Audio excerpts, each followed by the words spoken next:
in Ephesians that we're saved not of works for one good reason, and that is, lest any man should boast. Because I'm telling you, the wicked, defiled nature of mankind is when we do something, we want everybody to know about it. We will always boast of our works. Always. We learned that from children. When a child does something, a child does a coloring page, take it home, got to stick it on the refrigerator. Why? That's what I did. And listen, you ought to see my office door downstairs. I am decorating it with pictures that kids draw and send to me. And by the way, anybody out there, any kids, draw a picture, whatever you want, something out of I've had kids draw pictures of me. Not too bad, I would say. I hang them on my door downstairs, just to let you know. So send them away. But works, they are replacing the real gospel of grace by faith with works. Jim Staley, he is all over that. That is the central point of his doctrine, is that faith does not mean that you believe it and accept it and trust God in your mind. He says the Hebraic version of the word faith is trust and do. And he constantly throws that in your face, that if you're not doing, you're not saved. And I'm telling you, it's a lie.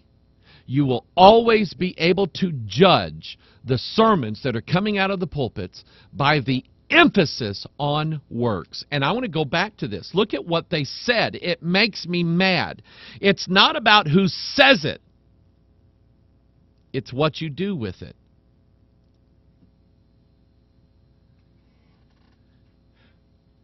Who says it is the Lord God Almighty.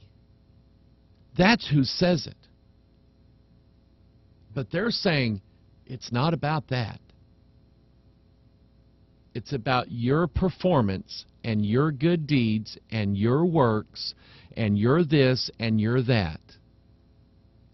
So it's not about the Bible. It's about what you do. And you sent me this today. High five to you. Okay. By the way, there's multiple symbols in here. See this right here? This is like the infinity symbol. This is C and 3, which is a 33 together. And by the way, the overall symbol of this is a 33. You have 1, 2, 3 here and 1, 2, 3 here.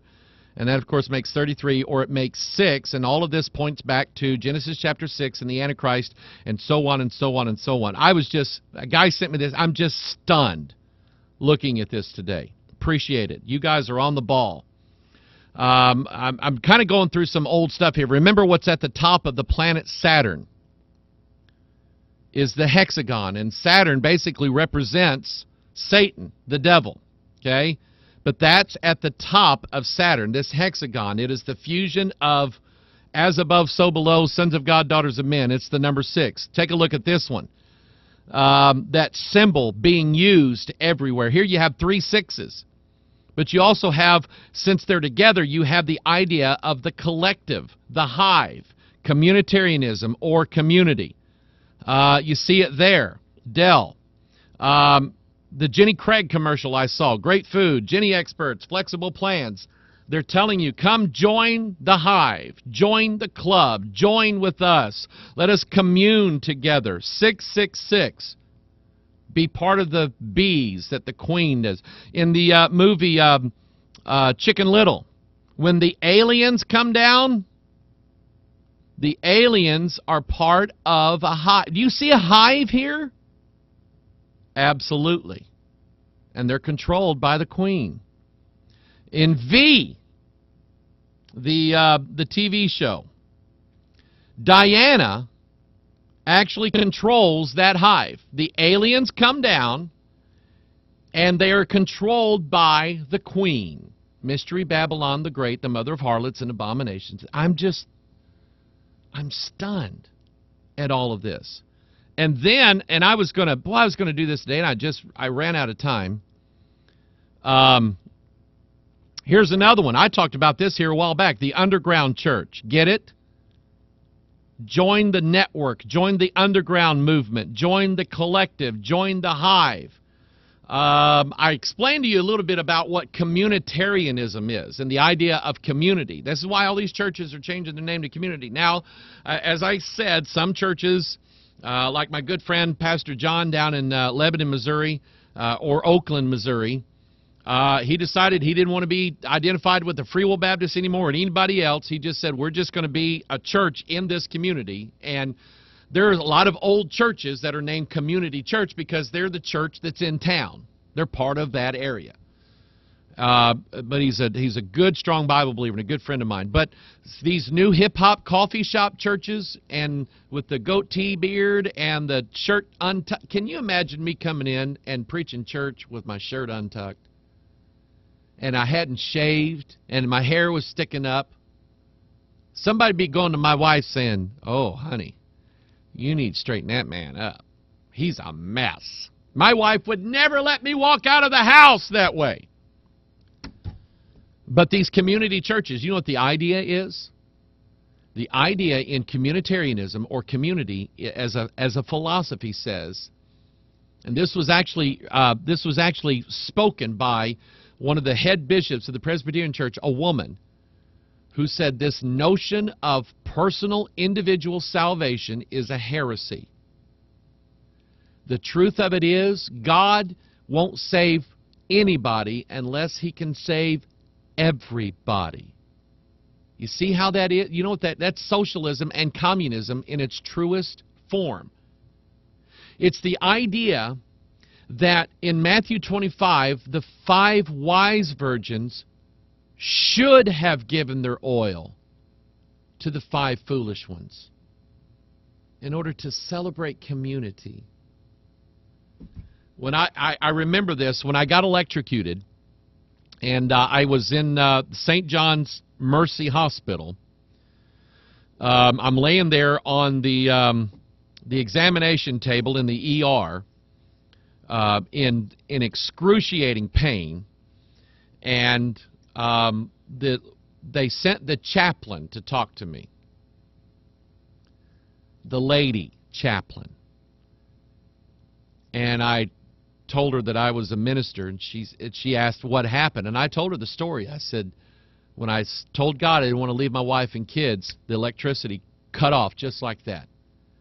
And she said, "Oh, what a wonderful opportunity for community in your church tomorrow." And I'm just going, oh, Lord, get this woman out of here.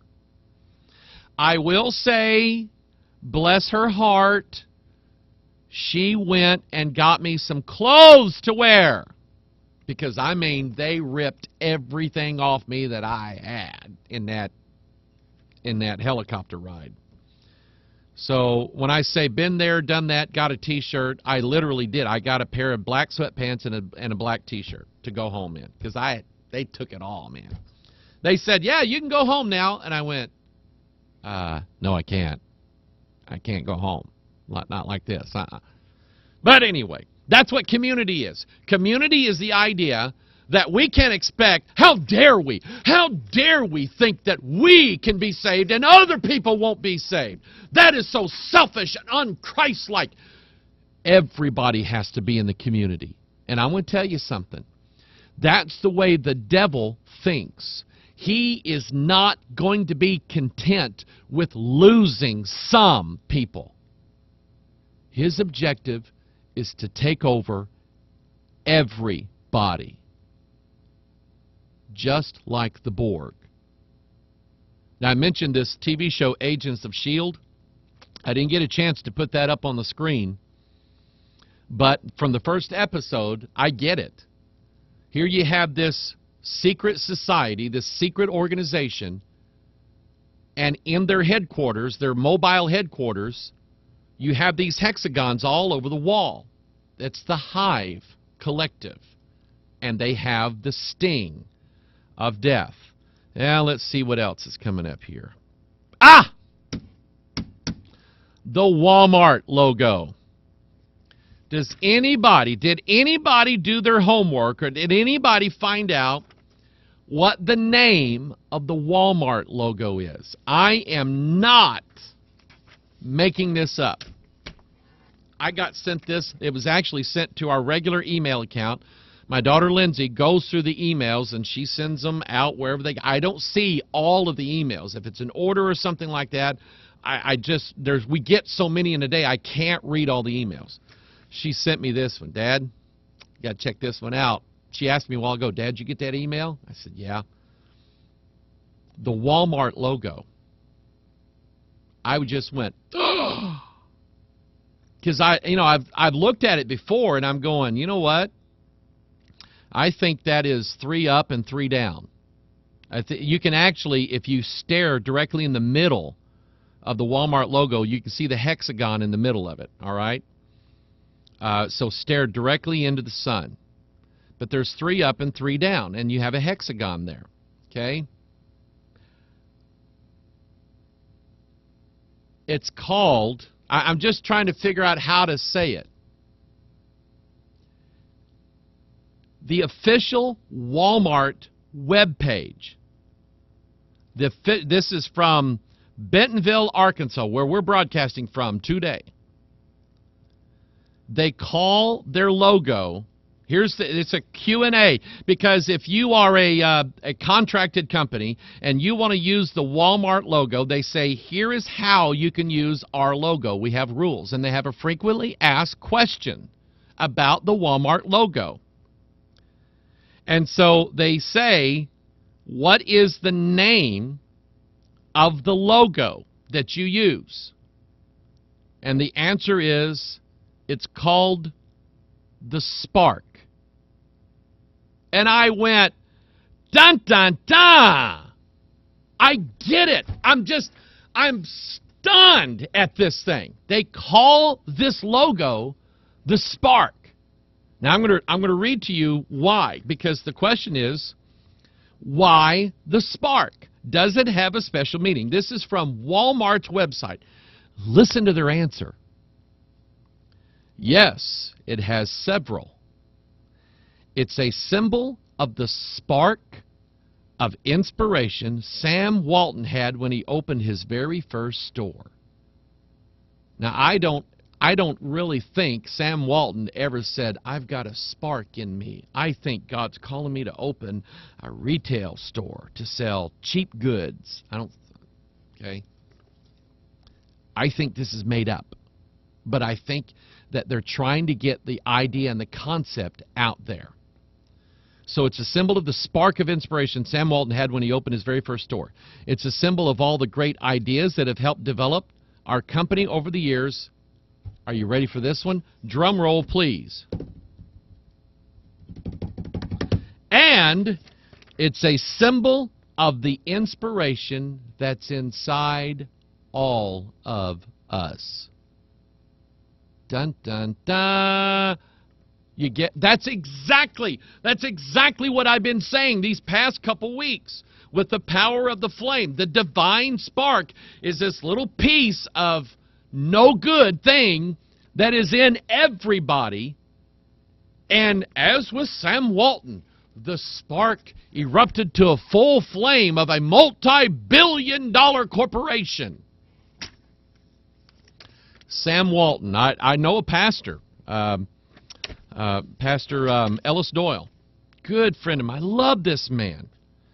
Pastored in Bentonville, Arkansas. We were there. We went there and preached several times. And he worked for Sam. He knew Sam Walton. He said he's a good guy. He's probably lost, but he was a good guy. But he said when he died, his regret was that he didn't have time to open up another store. What shall it profit a man if he shall gain the whole world, lose his own soul? But so the spark, Walmart, I've been telling you that there is a reason why all of a sudden you're seeing the similarity of logos and slogans and symbols everywhere.